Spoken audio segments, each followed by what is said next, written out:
Okay, so I'm going to give you a demo on how to do an enema with just a standard enema bucket. This is just your plastic. This is a 4-quart. You can get different sizes, 1 quart, 4 quart, but you just want this, it's gravity fed, so you're going to want this above you. So you can put this on a shelf. Some people put it on their sink or their toilet. I got this little shelf here. This is where the liquid's going to go. And then you got the tube. And on the tube is a clamp. So the clamp is like your shut-off valve. I'm going to just thread this down to here. And so I'm going to put this into the tube, into the bucket. So the water, again, gravity-fed, would flow through the tube. And then this is the piece you could insert into your rectum, fairly unpleasant long piece of plastic. So what we actually encourage would be what you'd call a catheter. And I know that doesn't look like fun to go in, but that catheter is 12 to 18 inches long normally, and this whole thing would actually go inside your rectum. Now this is important because basically you have anatomy 101 here. You got small intestines around your belly button. So like if you did that with your belly button, that's your small intestines, which is like 17 to 20 feet long. Then you have your ascending colon, transcendent colon, descending colon. Okay? So if you just put this little piece up here, you know, you might only get the descending colon right here. And you got a 4 or 5 feet of colon across here. Most people's issues, old fecal matter, junk that's been accumulated for years that hasn't come out, infections, parasite infections, actually happen over here on the ascending colon part where the ileocecal valve is, which is where the small intestine dumps into the large intestine. And a lot of people don't get over there. This is why people go to the doctor, get a colonoscopy, and they say, oh, I'm perfectly clear. They don't get all the way down over here to where the ileocecal valve is. You can actually tell if there's some nasty stuff going on over there. So anyway, that's what the catheter is for. So the catheter can just go on the end here.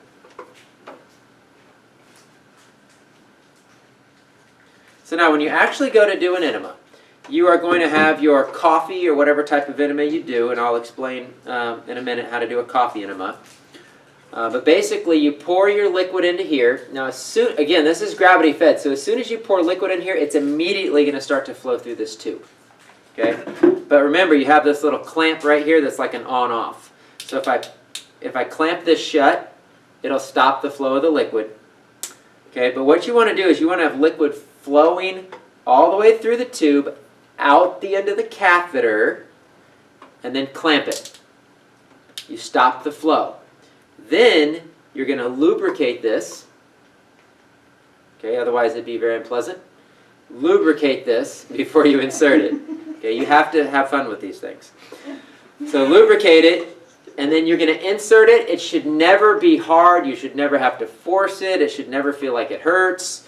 What I've found is that if you start to insert it, if you release the fluid a little bit, the fluid helps it go in easier. Okay, so that's just a little tip. But basically, you want to have the liquid already flowing out, because again, if you don't have liquid flowing out, and you put this in, and then you add the liquid, you're getting all this air put into you. You don't want to do that. So liquid's flowing out, lubricate, insert, undo the clamp, and the liquid's just going to flow in. Depending on the type of enema you're doing, you can hold it for a while and then release after a few minutes. Depending on what you're doing, some you might release right away, some you might hold. A good little tip that a lot of people do when they're doing enemas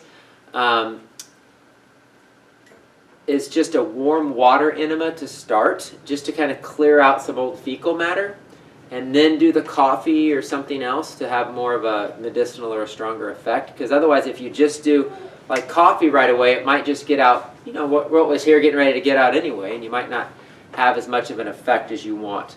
The other thing you can do is if you have a larger bucket like this one, you can do 2 quarts of water, and you can do back-to-back enemas. So you can do a quart enema, hold it, release it, come back, and you got another quart there waiting for you. Insert another quart, hold it, release it. So back-to-back enemas is another nice thing you can do. As you get more of a experienced enema person, you could do like 2 quarts at a time, or 3 quarts. They say it can hold a gallon, but I don't know, I've never tried that. But 2 quarts I've done, and 2 quarts is fairly easy if you're pretty cleaned out. So that's the basics of doing an enema with the basic enema kit. Did I miss something, my dear? Positions. Positions, thank you. So the standard position I'm not going to demonstrate, but it's where you are kind of on your hands and knees with your butt up in the air. Okay, that's kind of the standard position to hold an enema like this. It's the easiest way for the gravity to go in. Now I know people that can lay on their backs and kind of posture their hips up into the air and kind of do it that way too. That works. It's not super easy with this, but you can do it. We do have the Implantorama we're going to show you. That actually makes this whole process a lot easier, but these are much more affordable, these basic enema buckets. You can still do gravity fed on your back. Yes, you can. You can do this on your back. You can do this on your back as well. They say when you do an enema, there's different opinions on it, but you can lay on your back. You can lay on your right side, which is for your liver, which will kind of move, and it'll move things over to your ascending colon here. So that's good. And you could also lay in that position where you're kind of on your hands and knees. Okay. So those are the various positions that people will use. I am going to move on to the Implantorama. And I actually have liquid to do a full demonstration.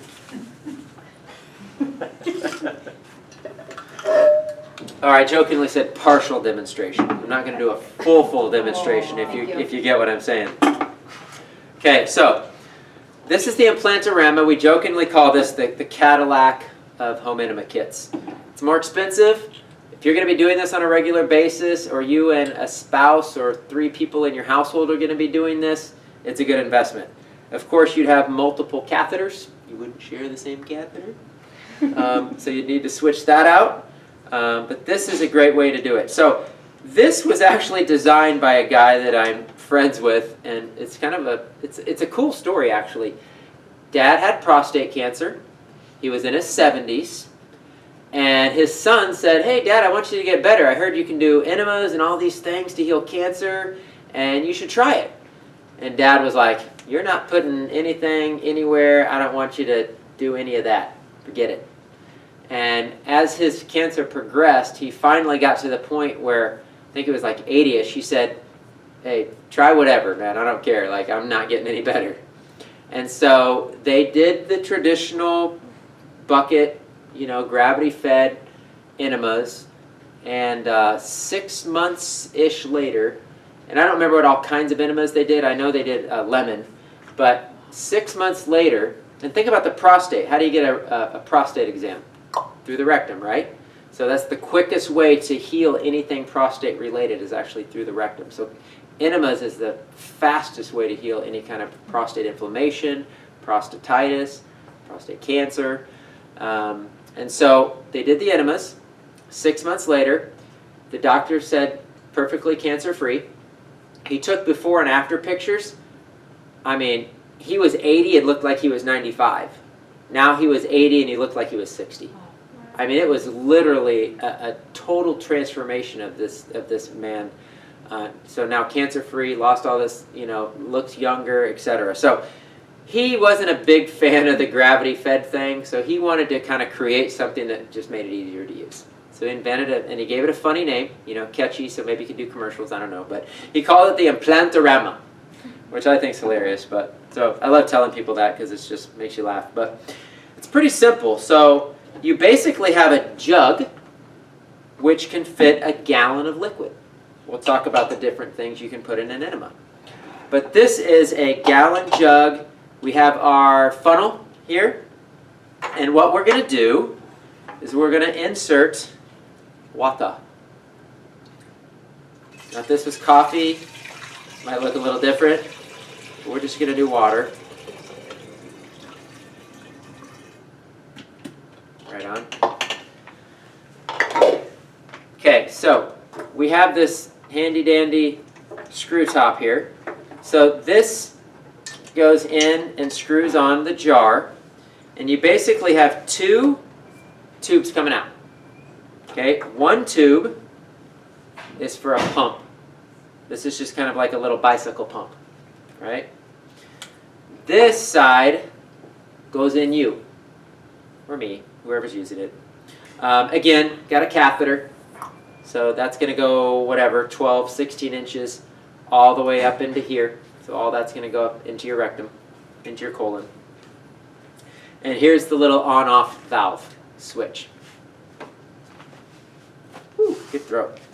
So this is your little on-off valve switch. So I'm actually going to clamp it closed. I'm going to pump. So I'm pumping air into here, which is going to force liquid out the other tube, right? Science lesson too.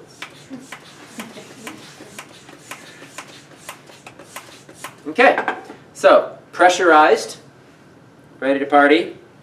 So if you slightly undo the clamp here, whoo, it's fast. The liquid's going to start flowing. You see flowing liquid? Flowing liquid. Again, you don't want air in you. You want liquid in you.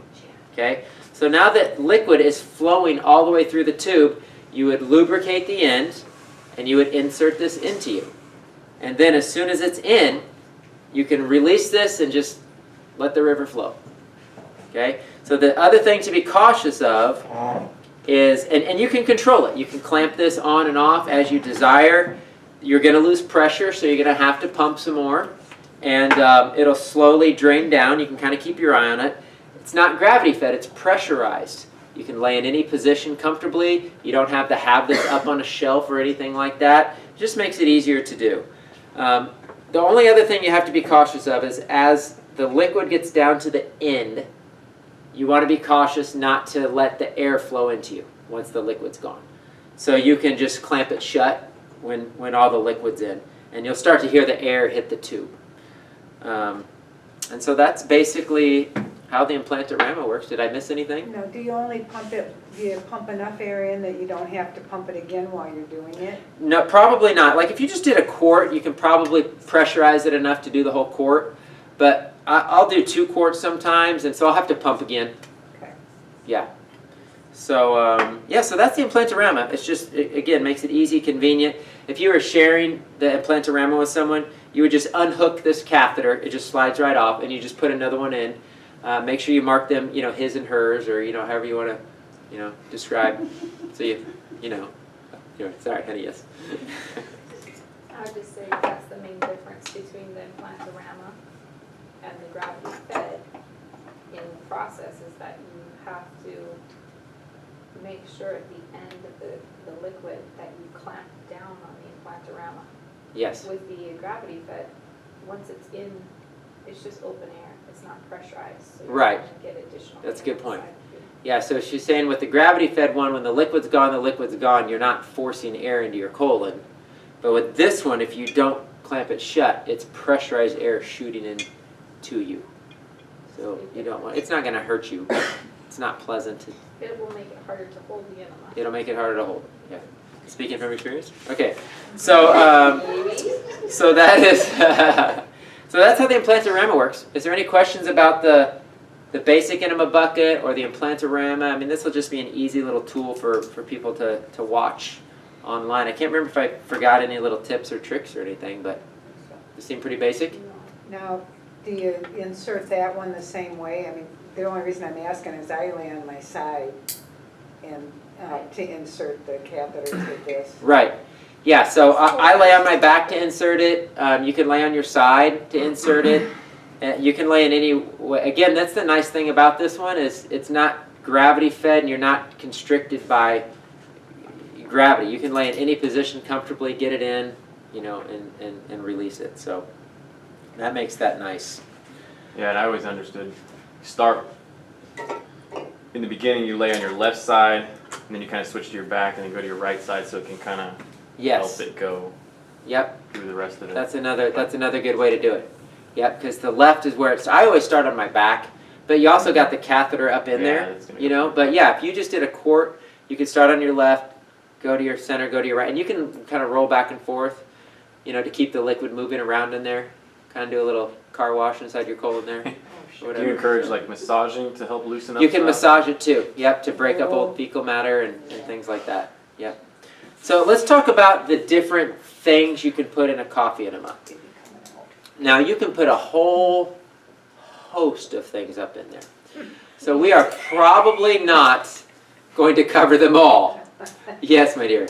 You said maybe you meant just regular, all the things you can put in an enema, not the coffee enema, Oh, did I say in a coffee enema? Yeah. Yes, all the things you can put in an enema. So let's talk about a couple different types of enema. One is a retention enema. That means you are retaining the fluid in there on purpose for a specified amount of time. And then you release it. Another one is called a, what do I call it? Implant. Thank you. Hey, Implantorama. Implant. How can I forget that? So the other one is an implant. It's okay to laugh, Melissa. The other one's called an implant. So this is where you might take probiotics or minerals or something and with a small amount of liquid and just put it up there and leave it. And this can be very powerful for people for a number of different reasons, especially bowel-related issues. People with colitis and Crohn's, infections in the bowels, actually putting minerals, putting probiotics right into where the disease or sickness is, unbelievably powerful. So that's called an implant. So those are the two main types we usually use. My favorite substance to use in an enema is coffee. Coffee enemas. Sounds weird to the average Joe. It actually started in World War I when a nurse decided to put coffee in an enema for one of the patients, for one of the soldiers. Now they've always done enemas throughout history. Again, in hospitals, this was common practice to clear out the colon, to keep them free of infections. I don't know why she chose coffee on that day, but she did. And what happened is the soldier who was in excruciating pain said, "My pain's gone." She said, "Wow, that's pretty crazy." So they kept giving coffee enemas to various soldiers and it kept taking their pain away. So this is one very powerful tool for taking pain away from the body. People in chronic pain will sometimes do anything to feel better, and a coffee enema can do that. They actually started using coffee in enemas all over the world in army hospitals because it was so effective. So that's kind of where it started. Max Gerson, I would say, probably made it famous starting in the 50s with his cancer therapy. People doing coffee enemas and juicing to heal of cancer, and not just cancer, but all kinds of other health conditions. I saw a statistic at one point that showed they had a 60+% cure rate on cancer, including terminally ill cancer patients. I mean, these are people that were told you have 3 months, 6 months, 1 year to live. Like any doctor knows that. Where a diagnosed terminally ill cancer patient still getting healed. What's amazing to me, just to throw this little tidbit in here, what's amazing to me is how the medical system wants to say, well, natural therapies are unproven and there's no studies and no research.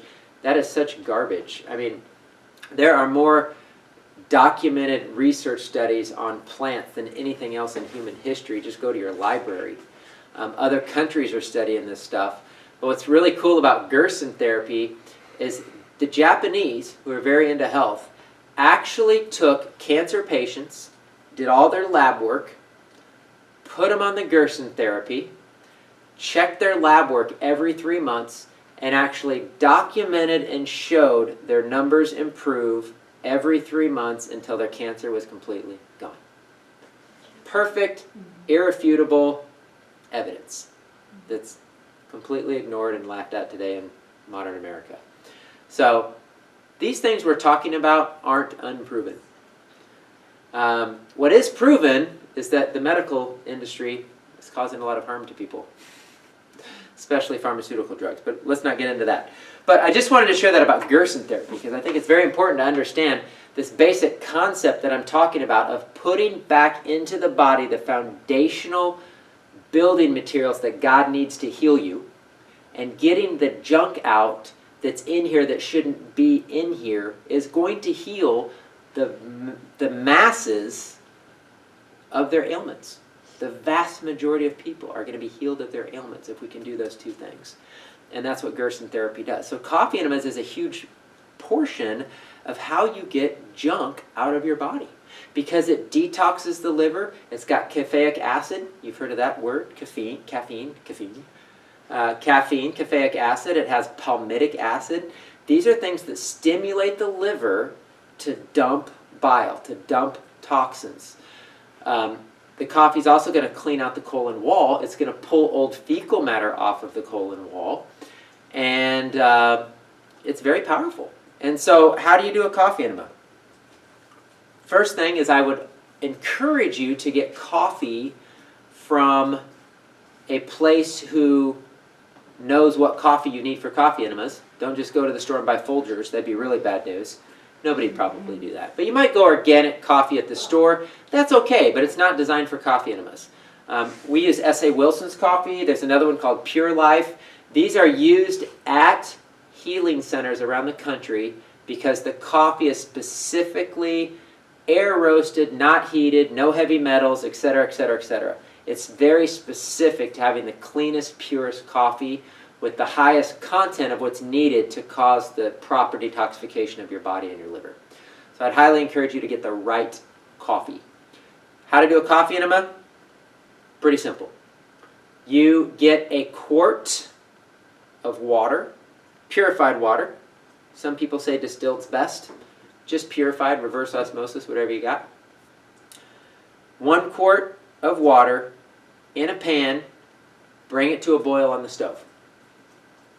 Once it's boiling, add in 3 tablespoons of coffee, ground coffee. Boil it for 12 to 15 minutes. I've seen 20 where people say 20. Somewhere in that 15 to 20 minute range-ish at like a low rolling boil. And you can stir it if you want. Then, once it's boiled, you take it off the heat or turn the heat off, and you want to cool it to body temperature before you insert it. Okay, you wouldn't take a shower in scalding hot water, or would you jump in a frozen pond? Some people do that, the polar plunge thing. Seems pretty crazy, I haven't done it, but it wants to go in body temperature. Your body's going to reject it if it's too hot or too cold. So it's really important to put it in at body temperature. And so you get it to body temperature, finger temperature, hot tub temperature, whatever you want to call it. Strain it through a fine mesh strainer or like a muslin cloth. And then put it in your bucket, if you got the little cheap plastic enema bucket, or the Implantorama if you got the Cadillac. And you're ready to go. So that's how you do a basic coffee enema. So again, if you want to do 2 quarts, it'd be 6 tablespoons of coffee. You could do 1 quart, hold it 12 to 15 minutes. Sorry, I didn't say that part. When you put a coffee enema in, you want to hold it 12 to 15 minutes. The blood cycles through the liver about every 3.5 minutes. So it's going to cause that dumping, that flushing, that healing of the liver and the blood, and cause toxins to dump a few cycles of blood flow. And so if you do 2 quarts, you can do back-to-back enemas. You can do a quart, hold it 15 minutes, release. Do another quart, hold it 15 minutes, release. Or you can do 2 quarts all at one time. Okay, whatever makes you happy. Do you want to say something, Annie? Did you talk about straining it? What kind of strainer? Yeah, I just said a fine mesh strainer or a muslin cloth. Something to make sure you don't get coffee grounds in it, because that'll clog up your tube. Okay. When you're doing the boiling for 12, 15 minutes, do you cover the pot? Or no? When you boil it for 12 to 15 minutes, if you look at like Gerson therapy, I think they say to boil it for like 3 to 5 minutes open and then cover it for like the last 10. You know, I haven't done that, so sorry if I'm leading people astray, because there might be a specific best way to do it. But I tend to get it to a boil and then get it to a low rolling boil and then I put the lid on it, and I boil it for about 15 minutes on low with the lid on it. That's how I've always done it. But yeah, I've heard that it is good to cover it, because you're going to keep the maximum things you need in it and not evaporate anything out. So I think it would be good to cover it. That would make sense to me. Other things, real quick, you could put in a coffee enema. I keep saying coffee enema. I just default to coffee enema. Other things you can put into an enema that are good. And again, you can put so many things in there. But let me tell you some of the most common. Lemon. Very cleansing, very alkalizing, very healing. And this is what the guy did for the prostate cancer. It's a half a lemon in a quart of water. Now you could do more, but a half a lemon is great. Sea salt, super popular thing to do in an enema. A tablespoon of sea salt in a quart of water. Stir that up and kind of dissolve it in there. Very good for hydration, mineralizing the body. Helpful for adrenal fatigue. People who are just exhausted, wiped out. There's a lot of people, believe it or not, that are sodium deficient.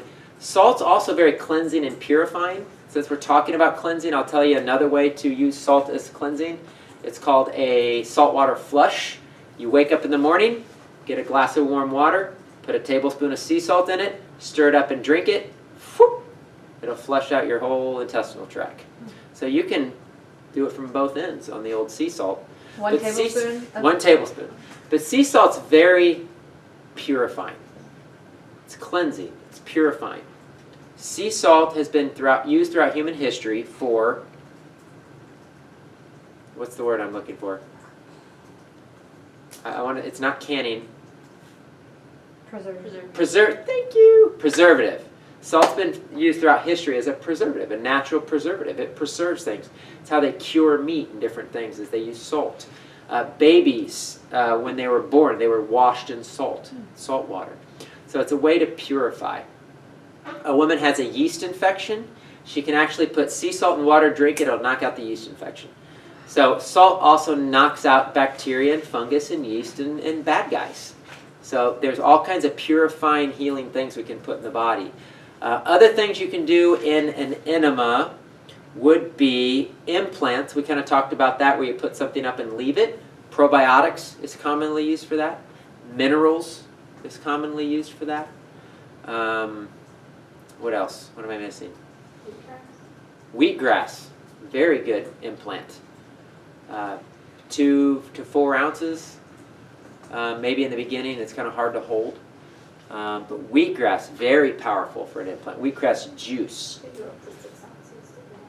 Yeah. So those are things you can implant. Again, just a small amount of water, small amount of liquid, add the probiotics or add the minerals or add the wheatgrass, and just put it up there and leave it. And you might just absorb into your body. So the wheatgrass, is that in powder form that or are you going to be straining it, or how? No, it'd be best to do liquid. Fresh juiced wheatgrass juice. Yeah.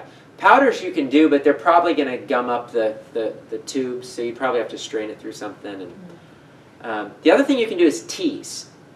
So you want to heal a specific issue or ailment or colon issue. Say somebody's got a really inflamed colon. You could try slippery elm tea. Actually just make the tea and use the tea, again, separate out the herb, strain out the herb, but use the tea in the implant or in the a retention enema. Chamomile, very soothing, very healing. Marshmallow root. I mean, there's all kinds of herbs and things you can use. If you get any old school herb book, I mean, you want to read a book on how to heal the human body, get any medical book written before 1900. That's where they actually use things that God made to heal people. Plants. And so you'll find various ailments. I read this awesome book by this naturopathic doctor out of France who wrote a book called Our Earth, Our Cure, and he used clay, bentonite clay, for every health condition. Every issue, regardless of what it is, clay was part of the protocol, which makes sense because God made us out of what? Dirt, dust, clay. We're made out of it, so that's why it heals everything. That's cool. But he used a combination of different herbs and clay to heal almost every ailment, whether it was a poultice or internally or drinking a tea or a colonic or all kinds of things. Where was I going with that? What was I talking about originally? Sorry, I lost my train of thought. Prior 1900 medical cures. Or, Yeah, and I think I was just because I was talking about herbs and different herbs you can use. So he used a combination of the clay and different herbs to heal the body. And so you can oh, I know what I wanted to say. You can find those formulas in these old books.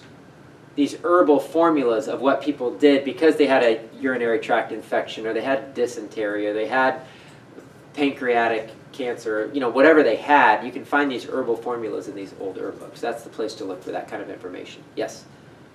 I think the important thing to remember or to understand is sometimes people think they can take things orally, but we have lost our ability to digest and absorb nutrients because of our low, our stomach acid isn't as low as it should be, so we're not breaking things down, and then our absorption in the small intestine is very poor.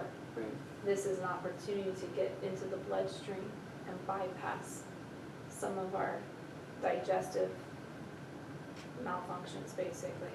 Yeah. I Yeah. don't know if the camera is sorry about speaking. I know, honestly, I know. maybe. And that's okay. I mean, she just said that our bodies are compromised. People aren't digesting food well. They have reflux. They've taken all kinds of medications, gut, bowel issues. You know, we're just not getting nutrients properly. And so enemas is not only a way to cleanse the body, but it's also a way people can get nutrition by getting minerals and greens and herbs and different things into the colon can actually bring a person back to life that isn't getting proper nutrition. So, is that, yes? and how frequently or for how long would Oh. you do the different? Thank you. Yeah, so how frequently or how long can you do enemas? So that's a good question. You read about people, it's funny, there was a King George, who knows what, 14th or 15th or something like that, literally started every morning with an enema. And he was ironically the longest lived king ever in the history of England. But, you know, he probably ate like who knows what too. You know, he was king, right? You've seen the pictures, all the peasants are skinny and the king's like this big. Mae West, old school, like a popular actress, regularly did enemas. I mean, there's a lot of famous people throughout history regularly did enemas. But you can do them just for maintenance, once or twice a week for maintenance. I usually encourage enemas as part of a cleansing program. So you're going to get more bang for your buck, so to speak, if you're doing a 14-day cleanse, a 30-day cleanse, a 21-day Daniel's fast, a 40-day juice fast. You know, whatever you decide to do, I encourage people to actually do coffee enemas every single day during that duration of a cleanse. You haven't cleansed before, it might be a 3-day thing. Great. It's a huge step in the right direction. People are shocked that have been sick for years and years and years and years. Do a simple 10-day cleanse, coffee enemas every day, change the way they eat, and in 1 week or 1 month, they feel better than they felt in 10 years. I mean, it just shows like how we live with sickness and disease that a lot of times we don't have to. And we haven't been getting a lot of answers out there. The answers are in cleansing. The answer is in taking care of these bodies, these temples that God gave us, and eating right and all those things. So yeah, I usually would recommend people do a cleanse a couple of times a year. Spring's a great time for cleansing. Summer's good too because of the heat. You can be out in the sun. You can be active. If you were going to do it twice a year, you might do summer and fall. I'm sorry, you might do spring and fall. So you might do a cleanse like around May. You might do something else around like September, October. You're probably not going to do a lot of cleansing in the winter. So those are kind of good times to cleanse. And one of my favorite things to say is I want to meet people where they're at. If they want to do a 3-day cleanse, awesome. Let's design something cool for 3 days. If it's 10 days, that's better. If it's 21 days, that's better. Also depends on their motivation level. You know, people come in and they're like, oh, I got some acid reflux and I'm a little overweight and I just want something for my thyroid. They might not be ready to do 21 straight days of coffee enemas, right? But if people come in and they've been sick for 10 years, joint pain throughout their entire body, can't play with their grandchildren and they're only 50, they might go, will that really work? Yeah, I'm on it. right?